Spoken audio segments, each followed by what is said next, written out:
Nah, di sini kemungkinan akan mengejutkan ya, yaitu di tengah pertemuan antara Puan Maharani dan Agus Harimurti Yudhoyono, yaitu sama-sama petinggi dari Partai Demokrat dan PDIP, di mana yang satunya yaitu Ketua Umum Demokrat dan yang satunya adalah petinggi dari PDIP dan juga Ketua DPR Republik Indonesia.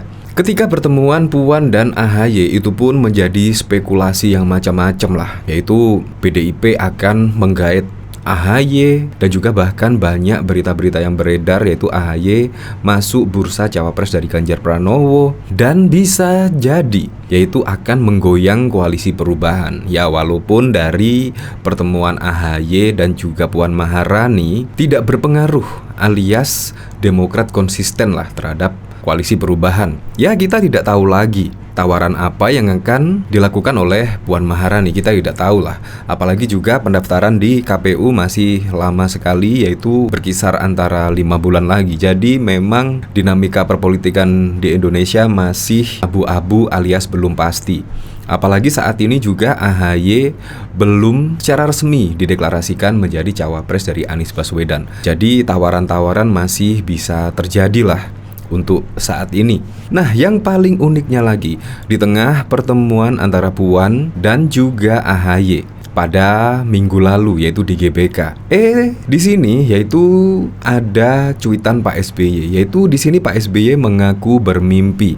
Dan mimpinya menurut saya ada kode kerasnya ya, kode-kode dikit lah. Yaitu di sini Pak SBY bertemu dengan Megawati dan juga Pak Jokowi, yaitu bahkan sama-sama mudik di kampung halaman, yaitu Pak Jokowi di Solo dan Ibu Megawati di Blitar dan SBY ke Pacitan. Nah, ini maksudnya apa ya dari mimpi di sini?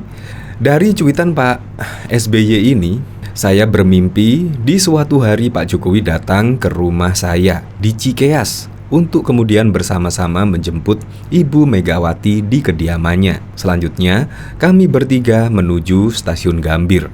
Di stasiun Gambir sudah menunggu Presiden Indonesia ke-8 dan beliau telah membelikan karcis kereta api di Gajayana, Jawa Tengah dan Jawa Timur. Karena masih ada waktu, sejenak kami berempat minum kopi sambil berbincang-bincang santai. Setelah itu kami bertiga naik kereta api Gajayana yang siap berangkat ke tujuan. Di perjalanan, kami menyapa rakyat Indonesia dengan hangat. Rakyat yang pernah kami pimpin dengan penuh kesungguhan hati, memimpin bangsa yang tak pernah sepi dari tantangan. Sampai di Solo, Pak Jokowi dan saya turun dari kereta. Pak Jokowi kembali ke kediamannya, saya terus ke Pacitan dengan bus. Sedangkan Ibu Megawati melanjutkan perjalanan ke Blitar untuk berziarah ke makam Bung Karno. Nah, jadi ini yaitu ketiga orang nomor 1 di Indonesia ini bertemu dan mudik ke kampung halamannya.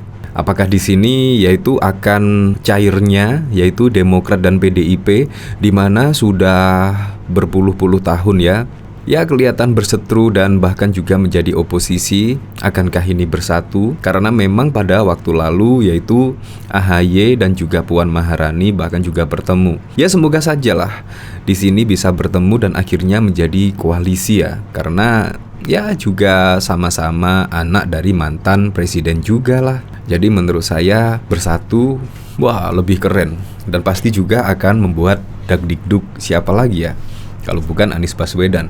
Karena kalau Demokrat saja berpisah dengan koalisi perubahan, maka Anies pun juga tidak bisa menjadi capres. Sangat disayangkan sekali ya Anies Baswedan tidak menjadi capres pada tahun 2024. Karena menurut saya Anies Baswedan adalah oposisi yang bisa maju sebagai capres pada tahun 2024. Ya, menurut saya sih kalau Ganjar dan Pak Prabowo menurut saya sih kurang greget ya.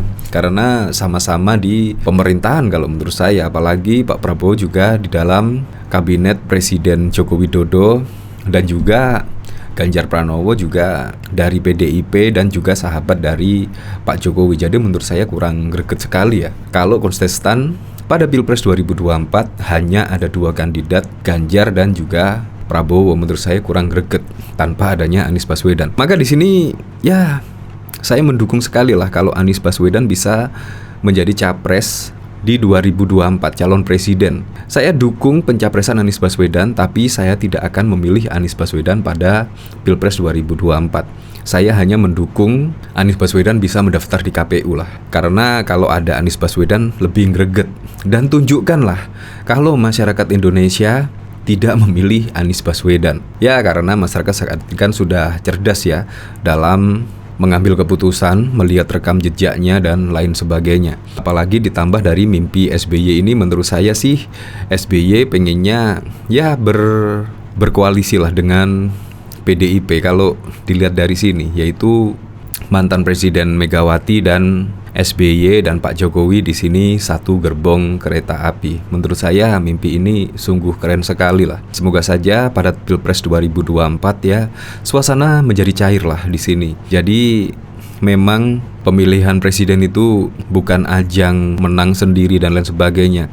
Karena pemilihan presiden ini adalah untuk bersukacita, bergembira, karena kita bisa memilih presiden untuk 5 tahun ke depan. Nah, dari sini coba kita lihat komentar-komentarnya, kira-kira bagaimana ya. Ini dari Arvindo. Wah, malah ada primbon di sini. Dari mimpi Bapak SBY ini mengandung makna bahwa setiap pemimpin ada masa berakhir. Setelah itu menuju pulang ke kampungnya masing-masing, menjadi rakyat biasa, berkumpul bersama keluarga dan saudaranya.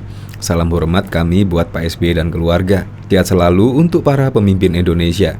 Salam damai untuk kita semuanya. Kok bisa ya cerita mimpi dengan sangat detail? Saya sendiri juga mimpi itu kadang-kadang setelah bangun tidur kadang-kadang lupa ya kalau tadi malam mimpi apa. Mimpi yang indah, Pak. Aku berharap sama dengan Anda ingin sekali dikunjungi Pak Jokowi. Saya doakan Pak Anies Baswedan yang menjadi Presiden RI ke-8, lalu ngopi bareng dengan Pak SBY, Pak Jokowi dan Ibu Megawati. Sore-sore gini enaknya baca cerpen. Bapak aja yang jemput Pak Jokowi, jangan nunggu-nungguan Pak, gasken.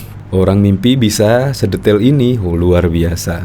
Bahkan dari berita ini, yaitu Puan dan AHY sepakat kembali bertemu. Nah, jadi kemarin pada 18 Juni ketika pertemuan AHY dan Puan Maharani di sini juga akan melakukan dan sepakat untuk bertemu kembali. Jadi kelihatan ya di sini memang sangat intens sekali ya hubungan antara Puan dan AHY. Bahkan pada waktu itu juga mengaku kakak adik. Bahkan di sini juga ada berita pertemuan Puan dan AHY dinilai bisa berdampak ke koalisi perubahan. Ya, semuanya bisa jadilah. Jadi kita tunggu sajalah pada besok, karena memang politik itu sangat dinamis ya. Semuanya bisa saja terjadi.